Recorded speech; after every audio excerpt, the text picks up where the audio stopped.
냄새만 맡아도 발끝까지 온기가 전해지는 이 계절 최고의 먹을거리 밤. 밤은 매서운 겨울철을 달콤하게 즐길 수 있는 간식이자 예로부터 관혼상제에 빠지지 않고 등장하는 중요한 과실이다. 생으로 먹어도 그만이지만 찌거나 구워 먹으면 더 달콤하고 맛있는 노란 속살의 비밀. 건강밥상 오늘은 부드러우면서 입안 가득 포근함이 느껴지는 밤과 함께한다. 밤을 잘 말린 것을 건율이라 하여 실제 한의원에서 태음인 보약으로 많이 사용되는 약재입니다. 밤의 당분은 위장을 강화하는 데 도움을 줍니다. 이는 소화가 잘 되도록 할 뿐만 아니라 배탈이나 설사 증상을 완화하는 효능도 있습니다. 밤에는 리놀레산 성분이 다량 함유되어 있는데요. 리놀레산은 중성지방의 수치를 낮춰주기도 하고 혈행을 개선해 혈액순환에 도움을 줍니다. 또한 혈관 내 콜레스테롤을 줄이는 데 도움을 줘서 고혈압, 고지혈증, 심근경색 등 심혈관 질환 개선에 좋습니다. 하루에 밤 3톨만 먹으면 보약이 필요 없다는 말이 있을 정도로 밤에는 5대 영양소가 풍부하게 들어있다. 밤과 함께하는 오늘의 첫 번째 요리. 밤의 깊고 풍부한 맛을 느낄 수 있는 부드러운 밤 타락죽. 단맛과 고소함이 햇살처럼 녹아있다. 이어서 만나볼 요리는 밤하면 떠오르는 추억의 맛, 밤 약밥. 정월 대보름에 꽉 찬 정성으로 겨울 건강을 챙겨보자. 견과류 중에서 으뜸이라고 할 수 있는 밤. 쪄도 먹고요, 삶아서 먹고 또한 구워서도 먹죠. 오늘은 그 밤을 이용해서 밤 타락죽 만들어 볼게요. 밤은 크기가 균일하면서 단단하고 벌레가 먹지 않은 걸 골라야 싱싱하다. 또 표면에 주름이 없이 윤기가 도는 게 좋다. 싱싱한 밤을 고르는 팁 하나. 밤이 잠길 정도의 물에 소금을 풀어 1시간 정도 담가두면 벌레가 먹거나 썩은 밤은 둥둥 떠오르는데 이렇게 가라앉아 싱싱한 밤을 골라 끓는 물에 푹 삶아내도 약불에서 뜸들여 익혀준다. 밤 잘 삶는 방법은요, 밥 짓는 거랑 똑같다고 생각하시면 좋을 것 같습니다. 먼저 불려주시고요, 삶고 나중에 뜸들이기까지 정확하게 해주시면 바로 맛있는 밤을 먹을 수가 있습니다. 30분 정도 삶아서 익힌 밤은 재빨리 건져내 찬물에 식혀주는데 찬물에 담가야 껍질을 까기가 수월하다. 밤 껍질은 머리 부분에 가로로 칼집을 낸 후 벗겨주면 쉽게 벗길 수 있는데 찬물에 수축되면서 알맹이와 껍질이 분리되는 원리로 온기가 남아있을 때 벗겨주면 된다. 이어서 타락죽의 주재료, 우유에 삶은 밤과 설탕, 찹쌀가루를 넣고 잘 섞어준다. 오늘 밤 타락죽에서 우유가 많이 들어가거든요. 우유 반, 생크림 반 넣으셔도 좋고요. 또한 여기에 찹쌀가루 이용했지만은 전분이나 아니면은 밀가루하고 버터가 같이 섞은 루 있죠? 루도 같이 넣어도 좋습니다. 옛날 궁중 보양식으로 임금님께 진상했다는 타락죽. 부드럽게 영양까지 챙길 수 있도록 믹서로 곱게 갈아준다. 갈아놓은 재료를 냄비에 담아 놓지 않게 저어가며 끓여주는데 소금과 설탕을 넣어 약불에서 간을 맞춘다. 이어서 타락죽을 장식할 대추도 손질하자. 뱅 돌려 대추씨를 제거한 후 과육을 둥글게 말아 채 썰어 대추 꽃을 만들어준다. 밤 타락죽 끓이실 때 꼭 주의할 점이 찹쌀가루나 전분을 먼저 넣기 때문에 농도를 잘 모를 수가 있습니다. 그때는 오일을 적절하게 조금씩 넣어주면서 농도를 잘 맞춰주시고요. 또한 잘 저어주셔야만이 타지 않고 맛있는 밤 타락죽 먹을 수 있습니다. 농도를 잘 맞춘 타락죽을 죽그릇에 보기 좋게 담은 후 대추와 잣을 올려 장식하면 속까지 영양으로 꽉 채워줄 밤 타락죽이 완성된다. 늦은 밤 출출할 때 먹어도 부담 없고 바쁜 출근길 영양까지 챙길 수 있는 전통의 보양식 밤 타락죽. 햇살이 활짝 핀 꽃처럼 봄이 느껴진다. 집에 보시면은 밤 선물 받은 거나 냉동실이나 냉장고에 꼭 밤이 있을 거예요. 밤 가지고 뭘 해 먹지 많이 고민하시죠? 오늘은 바로 밤을 이용한 밤 약밥 만들어 보겠습니다. 밤은 쉽게 벌레가 생기고 썩거나 상해버려 보관이 꽤나 까다롭다. 밤을 오래 두고 먹으려면 비닐에 담아 숨구멍을 뚫은 뒤 저온 숙성시키는 게 좋다. 약밥에 빠질 수 없는 감초, 달달한 맛을 살려주는 대추는 씨를 중심으로 돌려 깎아 씨를 제거해주는데 도려낸 과육은 여러 장 겹쳐 얇지 않게 채 썰어 준비해 놓는다. 오늘의 주인공 밤은 껍질을 깔끔하게 벗긴 후 먹기 좋은 크기로 4등분에 준비한다. 밤을 보관하실 때 찬물에서 1시간 정도 불리신 다음에 바로 김치냉장고에서 보관하시면 오래도록 보관할 수 있고요. 밤은 뭐니 해도 수분이 제일 중요합니다. 이번엔 밤을 더 맛있게 설탕에 졸여줄 차례. 단물이 밤 속까지 뵐 수 있도록 물 200ml와 설탕 50g을 넣어 뭉근한 불에서 졸여준다. 밤이 익으면서 색이 변하면 찬물에 담가 식힌 후 채반에 걸러 수분을 날려준다. 이어서 약밥에 들어갈 소스도 만들어보자. 간장과 흑설탕, 참기름과 계피가루, 꿀 등을 넣어 소스를 만들어주는데 좀 더 진한 갈색을 원한다면 캐러멜 색소의 양을 조절하면 된다. 밥은 오늘 설탕에 살짝 익히면서 절이거든요. 그러면 단맛이 좀 더 올라갈 수 있겠죠. 또한 카라멜 색소를 너무 많이 넣게 되면 갈색이 많이 나니까 카라멜 색소는 적당히 알아서 조절하세요. 찹쌀은 씻어서 2시간 이상 불린 다음 소금을 더해 간을 맞춘 후 전통 방식 그대로 대나무 찜기에 젖은 면보를 깔고 쌀을 올려 밥을 짓는다. 30분 정도 익히고 10분 정도 뜸을 들이면 고슬고슬한 밥이 완성되는데 완성된 밥은 넓은 그릇에 넣고 만들어 놓은 캐러멜 소스를 넉넉하게 넣어 갈색으로 입혀준다. 약밥은 색이 중요한 만큼 골고루 색이 물들 수 있도록 잘 섞어준 다음 찜기에 넣고 다시 한번 쪄주는데 비비고 찌는 과정을 3번 더 반복한다. 약밥 하실 때 소스를 첫 번째, 두 번째, 세 번째 넣거든요. 매번 넣을 때마다 갈색이 잘 나게끔 해주시고요. 밥 아래에 흰색이 없도록 해주는 게 중요합니다. 완성된 밥에 밤과 대추, 잣을 넣고 잘 저어준다.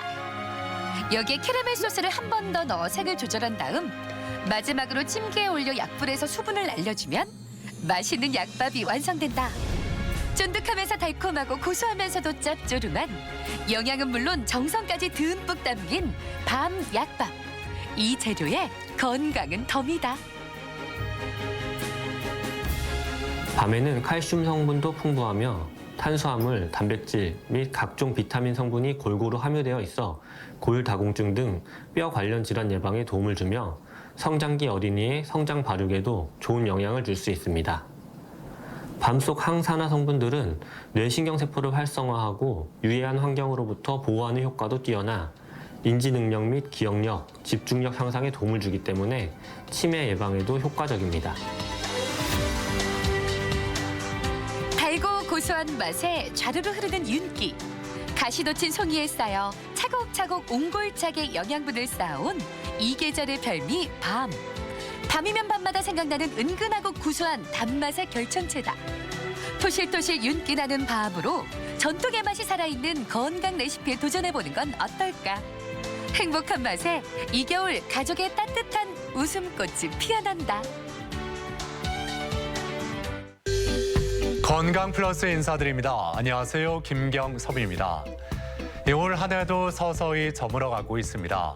이 거울을 보면 많이들 느끼실 텐데 한 해 동안 늘어난 건 주름살이고 줄어든 건 머리숱이죠.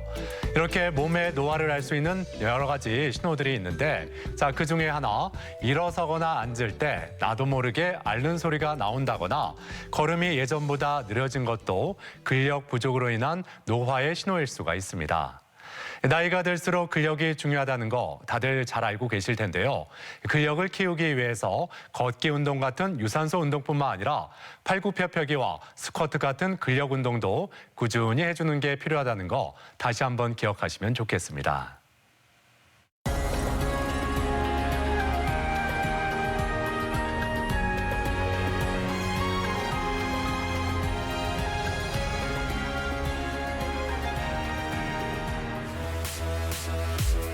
위암과 함께 한국인이 가장 잘 걸리는 암 중 하나인 대장암. 대장암은 직장과 결장에 생기는 악성 종양으로 발생 위치에 따라 이름이 달라지는데 육류 중심으로 식습관이 변하면서 최근 젊은 층의 발병률이 높아지고 있다. 대장암은 음식물이 다 섭취된 후에 마지막으로 통과되는 장소인 결장과 딱딱해진 변이 저장이 되고 변이를 느낀 후 변을 배출을 하는 장소인 직장에 생기는 암을 총칭해서 이르는 명칭입니다. 인구 10만 명당 45명. 우리나라 대장암 발병률은 세계 1위다. 대장암은 초기 증상이 거의 없어 발견이 어려운데 치료 시기를 놓치면 직장은 물론 항문 기능까지 상실하게 돼 더욱 치명적인 결과를 초래하게 된다. 오늘 TV 주체에서는 생명을 위협하는 씨앗, 대장암에 대해 자세히 알아본다. 의학적으로 암을 유발하는 요인이 30년 가까이 축적이 되면 암 발병률이 현저히 높아지는 것으로 알려져 있습니다. 서구화된 식습관과 생활 습관의 변화 등으로 인해서 중장년층 대장암 발병률이 급증하고 있다고 하는데요. 자, 오늘 이 시간 이 대장암에 대해서 자세히 살펴보겠습니다. 도움 말씀을 위해서 건양대학교 병원 외과 노승재 교수 나오셨습니다. 안녕하세요. 안녕하세요. 자, 우리가 장 건강하면 일단 면역력 증강에 있어서 기본적이다 이렇게 알고 있는데 이 대장의 구조와 또 역할에 대해서 기능부터 좀 짚어보죠. 대장은 결장과 직장으로 이루어져 있습니다. 사람에 따라서 길이는 120cm에서 150cm까지 다양하게 보고가 돼 있고 직경은 대략적으로 평균 5cm 정도 됩니다. 소장에서 대부분 영양분이 흡수가 되고 남은 찌꺼기인 변이 대장을 통과하면서 나머지 수분과 전해질이 흡수가 되고 직장에서 딱딱해진 대변이 항문을 통해서 배출이 되는 간단한 기능을 형성을 하고 있습니다. 자, 그렇다면 이 대장에 발생하는 대장암에 대해서 좀 더 자세히 알아볼까요? 네, 대장암은 결장과 직장에서 생기는 모든 악성 종양을 모두 총칭해서 이르는 단어입니다. 이 아래 사진에서 보시는 것과 같이 모두 모양은 다르지만 각각의 대장암을 보여주고 있습니다. 맨 오른쪽에 있는 암에서 보시는 것처럼 대장을 거의 다 막게 되면서 덩어리가 커지게 되고 이로 인해서 변이 가늘어지거나 변비가 심해져서 오셔서 검사 후 진단이 되시는 경우도 많이 있습니다. 거의 모든 암이 종류가 이렇게 나뉘듯이 대장암도 마찬가지일 텐데 대장암의 종류는 어떻게 나뉠까요? 대장암은 대부분의 경우에는 선암이 진단되는 경우가 많습니다. 이 선암은 왼쪽에서 보시는 것과 같이 모양새는 전형적인 앞쪽으로 튀어나온 양상의 암으로 발생을 할 수가 있습니다. 이 선암이 제일 많지만 간혹 임파선에서 생기는 임포종이나 신경세포에서 생기는 유암종, 항문에 가까울수록 항문 상피에서 생기는 편평상피암도 생길 수 있지만 대부분 대장암 환자의 경우에는 선암이 약 90% 이상을 이루기 때문에 흔히 대장암이라고 부를 때는 이 선암을 지칭하는 경우가 많습니다. 자, 그럼 이 대장암의 원인도 좀 짚어볼까요? 유전적인 영향이나 연령대와도 어떻게 상관이 있는 건지 어떻습니까?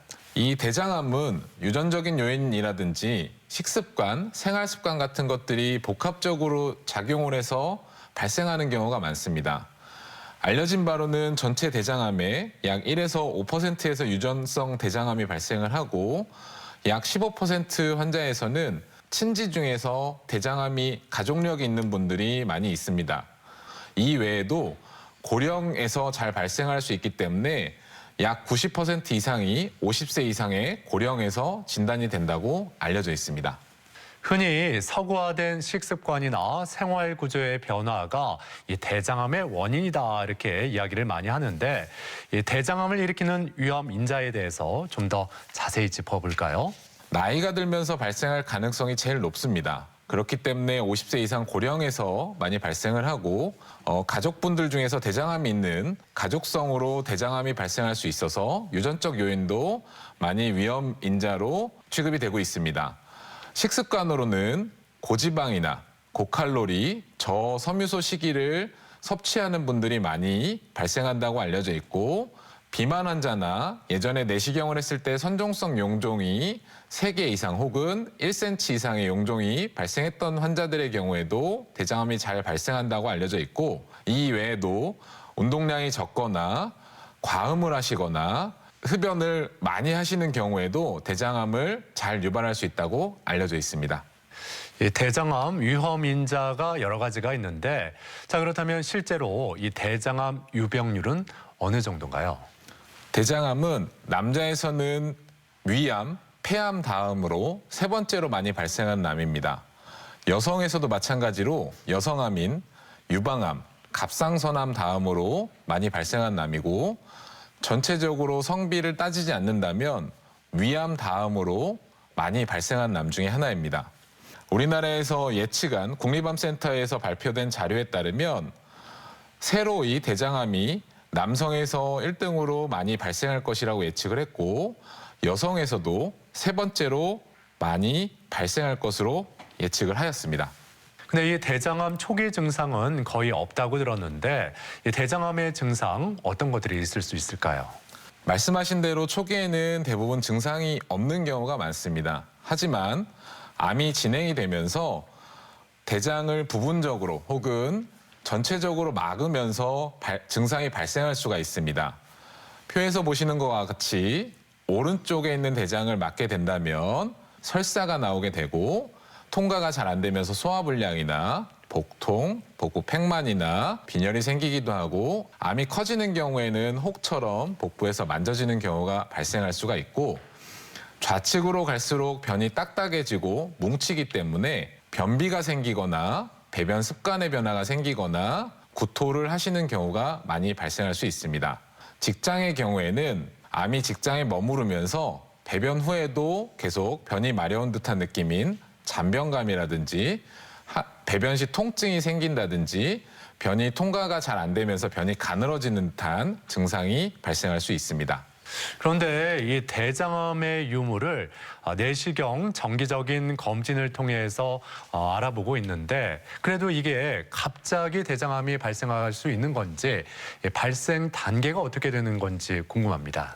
대부분의 경우에는 정상 점막에서 용종이 먼저 발생을 합니다.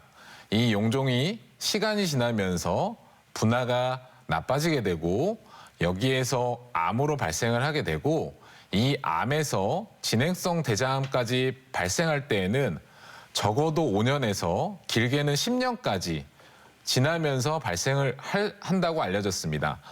이 진행성 대장암에서 간이나 폐 혹은 다른 장기로의 전이는 그보다 더 긴 기간을 지나서 이루기 때문에 갑자기 발생하지는 않고 용종에서부터 차근차근 발생을 한다고 알려졌습니다. 자, 이 대장암도 1기부터 4기까지 나뉠 텐데, 이 대장암 기를 나누는 그 기준이 어떻게 되는지 이 점도 설명해 주시죠. 대장암의 병기는 다른 암과 달리 정리하기가 쉽습니다.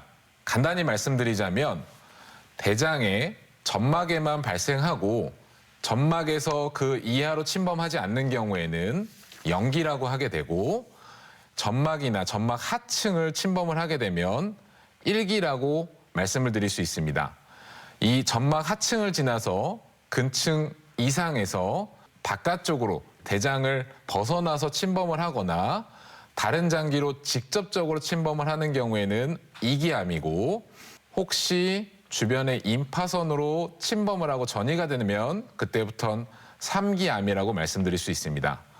이 임파선을 벗어나서 다른 간이나 폐나 이 대장에서 멀리 떨어진 복막이나 이런 쪽으로 전이가 되면 그때는 4기암이라고 말씀드리게 됩니다. 자, 대전 MBC 건강 플러스, 오늘은 대장암에 대해서 알아보고 있는데요. 그럼 여기서 병원을 직접 찾아가서 환자들을 만나보고 진단법과 치료법에 대해서 살펴보겠습니다. 화면으로 함께 만나보시죠. 우리나라 대장암 발병률은 지난 20년간 2배 이상 급증했다. 맵고 짠 음식, 또 육류 등의 기름진 음식을 즐기는 식습관이 대장암의 주요 원인으로 알려져 있는데, 대장암의 국내 암 사망률 또한 폐암, 간암에 이어 세 번째로 높게 나타나고 있어 발병률과 사망률 모두 높은 위험한 암종으로 꼽히고 있다. 환자분 혹시 최근에 배변 습관의 변화가 혹시 생기신 게 있나요? 변을 봐도 시원하지가 않고 변이 전보다 좀 가늘어진 느낌을 좀 받긴 했습니다. 변을 보실 때 혹시 혈변을 보지는 않으시나요? 편 사이사이에 붉은색 피가 조금 섞여서 나오는 것 같습니다. 최근에 혹시 체중이 줄어들진 않으셨나요? 3개월 사이에 한 5kg 정도 빠진 것 같습니다. 대장암의 조기 발견을 위해서는 평소에 배변 습관을 잘 살펴야 한다.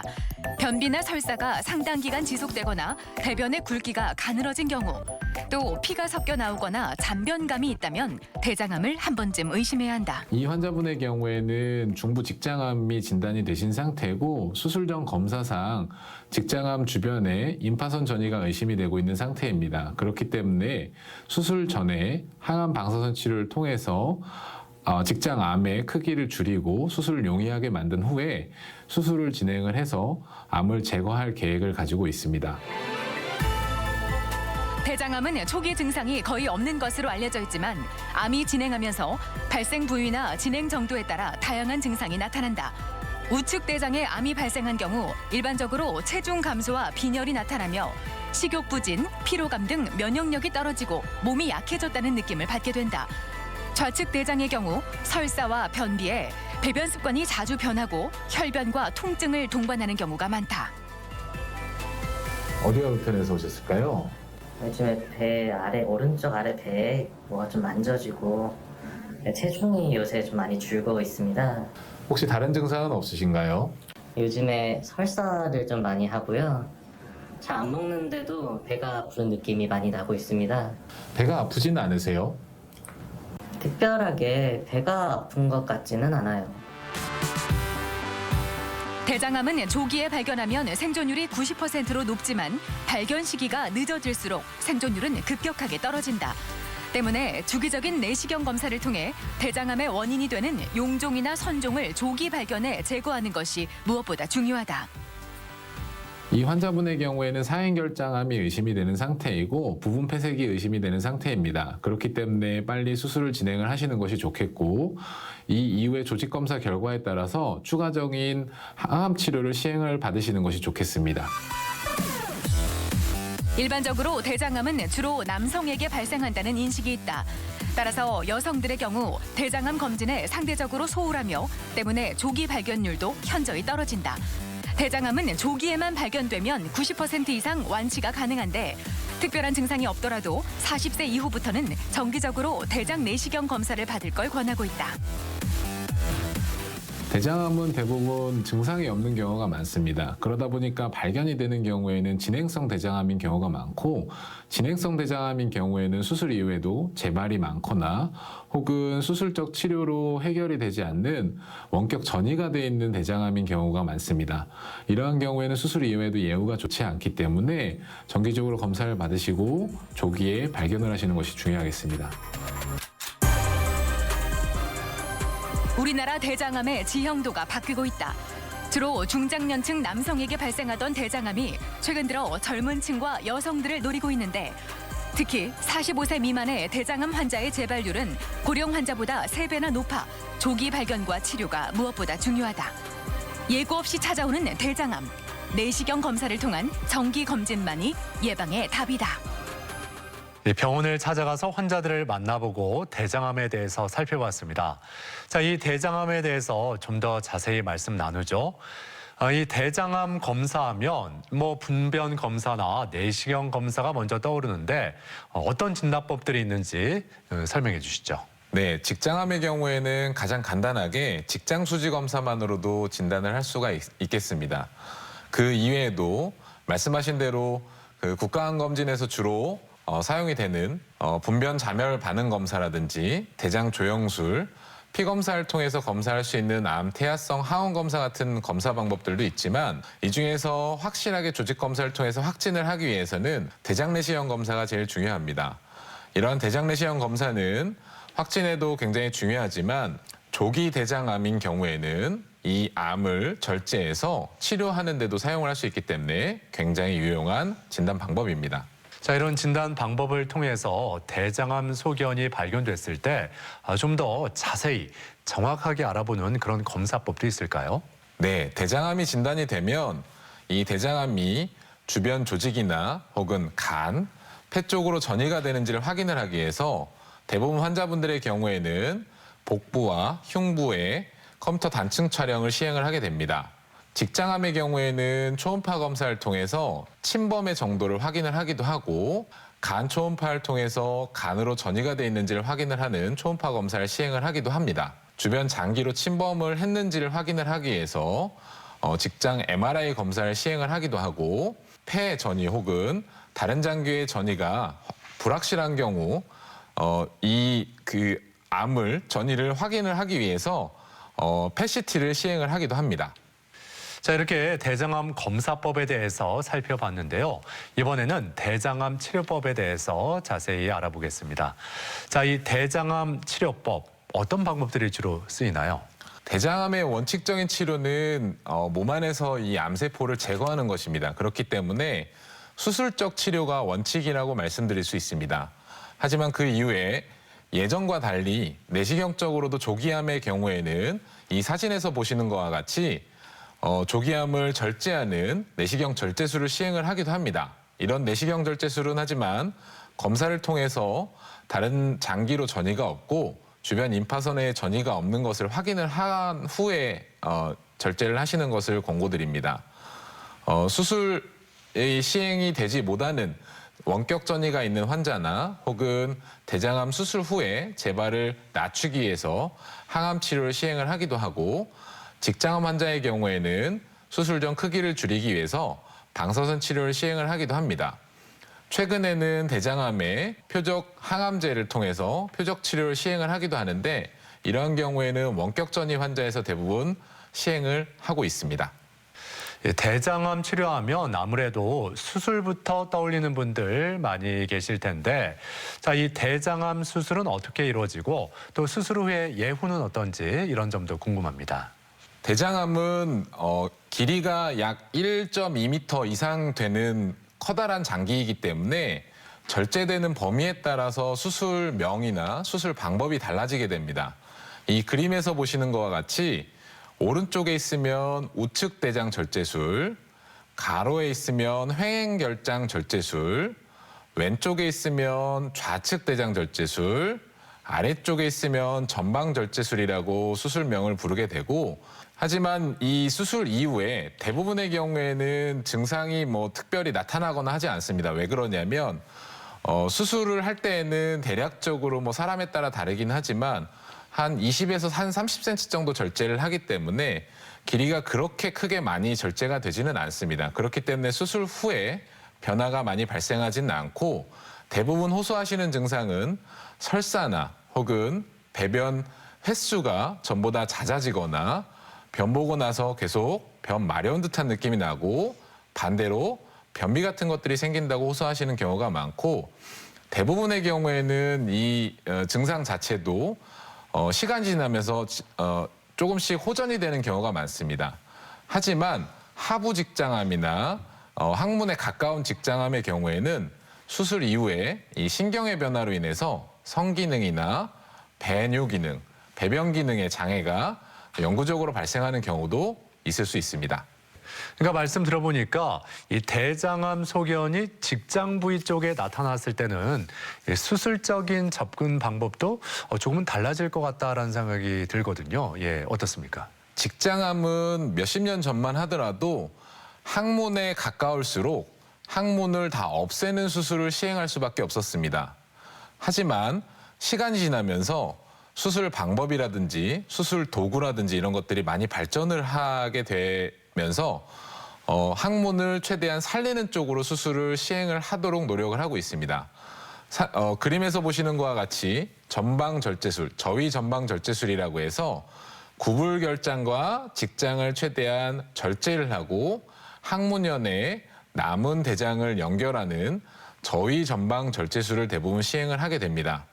하지만 하부 직장암, 항문에 가까운 하부 직장암이라든지 이런 하부 직장암이 주변 장기로 많이 진행이 돼 있거나 아니면 항문 괄약근을 침범하는 경우에는 이러한 항문을 살릴 수 있는 수술을 시행하기가 어렵습니다. 그렇기 때문에 예전에는 영구적으로 항문까지 절제를 하는 이런 영구 장로 조성술을 시행을 했지만 최근에는 괄약근 보존술식을 많이 시행을 하면서 전체 직장암 환자의 약 10% 정도에서만 이러한 수술을 시행을 하고 있습니다. 네, 이렇게 대장암 수술법에 대해서 설명해 주셨는데 암 치료하면은 수술뿐만 아니라 항암 치료가 떠오르거든요. 이 대장암에 있어서 항암 치료는 어떻게 적용이 될까요? 대장암의 경우에는 수술을 시행하지 못하는 이 사기 환자, 다른 장기로 전이가 돼 있는 환자에서 항암 치료를 시행을 하기도 합니다. 하지만 대부분의 경우에는 수술 후에 재발을 최대한 낮추기 위해서 시행을 하게 되고 대부분 2기에서 재발의 위험이 있는 환자라든지 임파선으로 전이가 돼 있는 3기 환자에서 수술 이후에 약 6개월 정도 보조 항암 치료를 시행을 합니다. 물론 이 항암 치료로 인해서 메스껍거나 구내염, 식욕부진이 생기거나 탈모 같은 부작용들이 생길 수 있지만 이것은 개인에 따라서 정도의 차이가 다르기 때문에 적절하게 저희가 치료를 하면서 시행을 하고 있습니다. 자, 그리고 이 대장암 방사선 치료는 어느 경우에 받아야 되는 거고 또 얼마 동안 계속해서 받아야 되는지 이런 점도 좀 설명해 주시죠. 네, 방사선 치료는 대부분 수술 전에 직장암에서 시행을 합니다. 방사선 치료만 시행받는 것이 아니라 항암 치료와 병행해서 시행을 하게 되고 수술 전에 시행을 해서 국소 재발을 낮춰서 항문을 최대한 살리는 수술을 시행을 하기 위해서 이 항암 방사선 치료를 시행을 합니다. 대부분 수술 전 직장암에서 시행을 할 때에는 일주일에 5번 정도 약 10여 분만으로 치료가 가능하게 되고 수술 전 방사선 치료할 때는 약 5주 정도 통원 치료를 시행을 하고 방사선 치료가 끝난 후에 6주에서 8주 후에 수술을 받으실 수 있게 됩니다.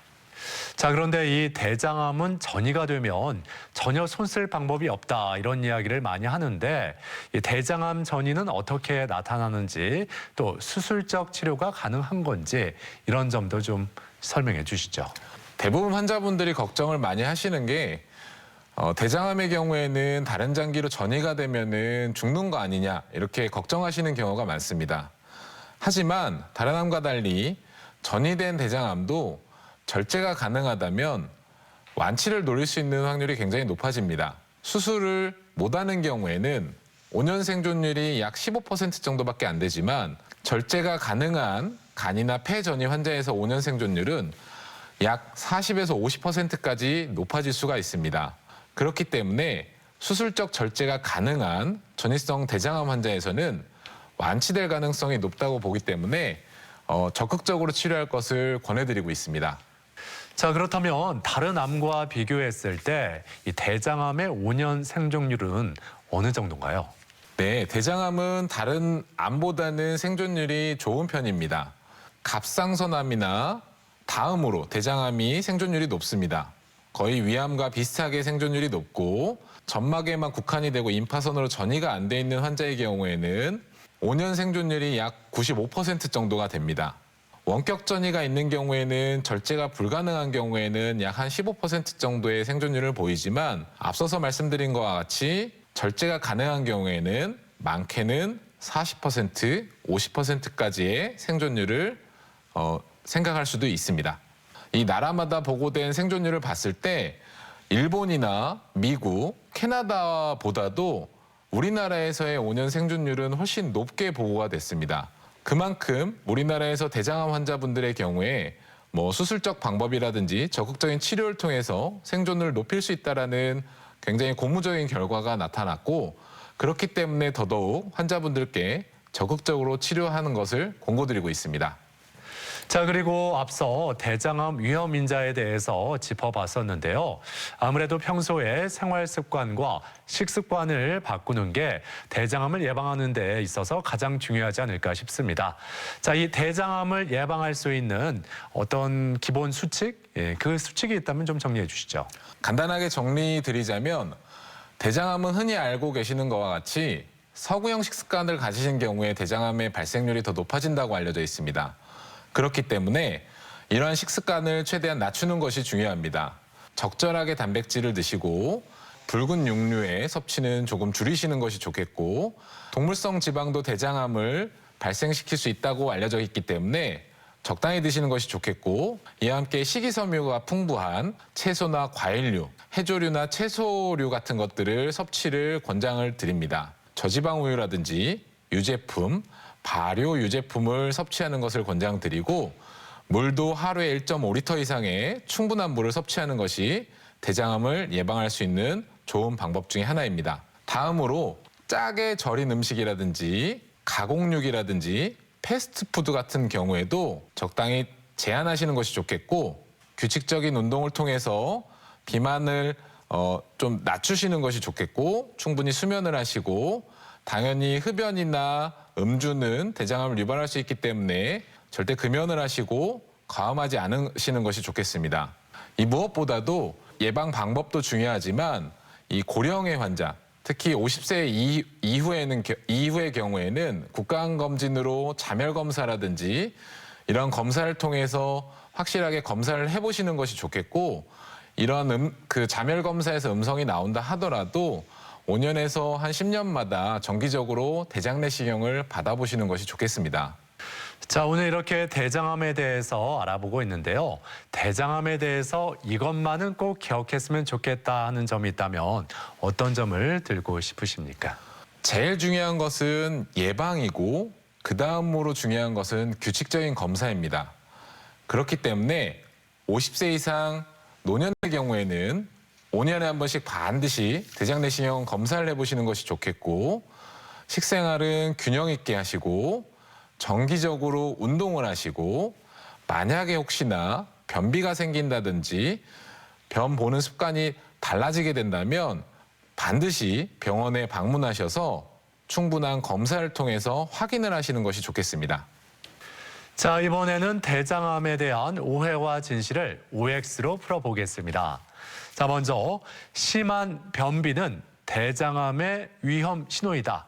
O일까요, X일까요? 저는 X라고 말씀드릴 수 있겠습니다. 변비의 경우에는 원인이 굉장히 많습니다. 이완성 변비나 경련성 혹은 직장형 변비 등 여러 가지 원인들이 변비의 원인이 될 수가 있습니다. 그렇기 때문에 이 변비만을 가지고 대장암이라고 말씀드릴 수는 없습니다. 하지만 반대로 대장암 환자에서 변비가 발생할 수 있기 때문에 변비가 있는 분들은 꼭 병원에 방문하셔서 꼭 확인을 해보시는 것이 좋겠습니다. 자, 그리고 용종이 많이 생기는 사람은 대장암 위험이 높다. O일까요, X일까요?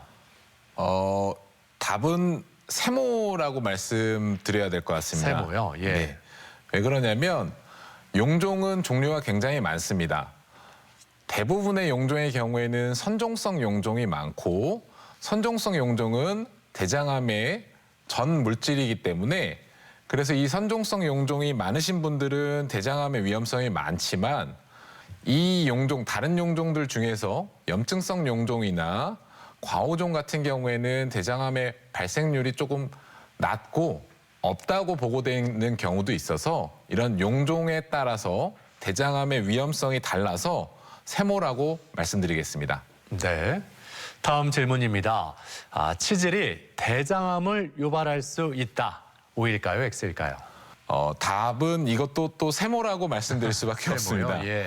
왜냐하면 치질이라고 말씀드리는 질환은 대부분 이 치질이라는 뜻이 항문에 생기는 질환을 총칭해서 얘기를 하는 것입니다. 그렇기 때문에 이 치질 중에서 가장 많은, 흔히 치질이라고 할 수 있는 치핵의 경우에는 대장암이랑 연관이 없고, 그 다음 질환인 치열의 경우에도 대장암이랑 연관은 없다고 알려져 있습니다. 하지만 항문 주변에 이제 길이 생겨서 염증이 생기는 경우를 치루라고 하는데, 이 치루의 경우에는 이 치루가 지속이 되면서 염증이 만성적으로 지속이 되는 경우에는 항문에 생기는 편평상피암과 밀접한 연관성이 있기 때문에 이런 경우에는 암과 연관이 있다고 알려져 있어서, 그래서 답은 세모로 말씀드리겠습니다.